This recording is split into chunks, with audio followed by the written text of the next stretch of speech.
Hello, আসসালামু আলাইকুম। কেমন আছেন?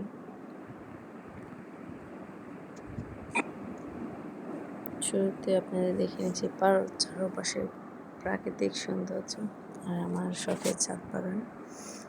দেখতে পাচ্ছেন ছাদ বাগানে 2টা ড্রাগন ফল ধরেছে। ড্রাগন গাছে বেশ কিছু গাছ আছে আমার ছাদে লাগানো। মরিচ গাছ, ফল গাছ, সবজি গাছ। মরিচ গাছে প্রচুর মরিচ ধরছে। এদিকে একটা আছে আনার গাছ। আনার গাছে বেশ কিছু আনার ধরছে।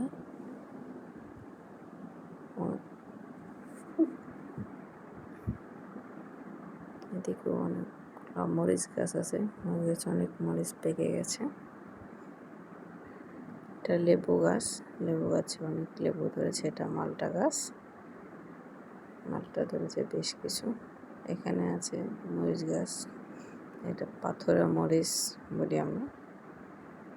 অনেক মরিচ আছে। আর এদিকে পম্পা মরিচ গাছ, এটা তো অসাধারণ। কি যে পরিমাণ মরিচ হচ্ছে বুঝতে পারতেছি না। আপনার ভিডিওতে কতটা বুঝতে পারতেছেন কি বা পারতেছেন না, কিন্তু প্রচুর পরিমাণে মরিচ হচ্ছে, প্রচুর।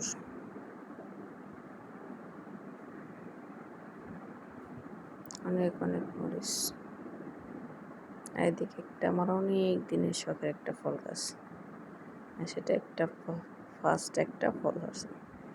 এটা হচ্ছে শরীফা ফল। অনেক দিনের ইচ্ছা ছিল সাথে একটা গাছ লাগাবো, প্লাস গাছ লাগাইছি হয়েছে। এটা হচ্ছে একটা আঙ্গুর গাছ।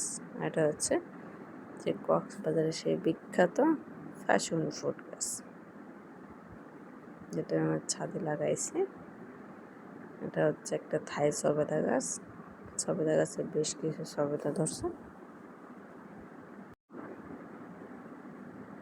বেশ কিছু গাছ আছে আমার ছাদে। ড্রাগন গাছ বেশ। এটা হচ্ছে বৈশাখের একটা গাছ। এটা লাগাইছিলাম, বালতিটা ছোট হয়ে গেছিল, তার জন্য এই কিছুক্ষণ পরে বালতিটা চেঞ্জ করলাম, একটা পাত্রে গাছটা প্রতিস্থাপন করলাম। এখানে হচ্ছে একটা পাকা মরিচ আছে আর বটবটির দানা আছে, যেটা আমি এখন লাগাবো। কিছু বটবটির দানা এখানে মাটিতে প্রতিস্থাপন করে দিলাম।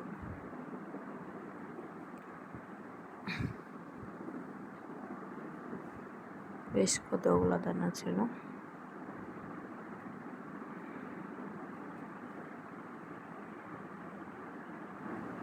মরিচ গাছটা লাগাইছি, সেটা অন্য একটা টবে লাগাইছি, সেটা দেখেনি। লাস্ট কিছু পাথুরা মরিচ, বাম্বা মরিচ এবং ছাদ বাগান থেকে কিছু পুঁইশাক কালেকশন করলাম। লাস্ট।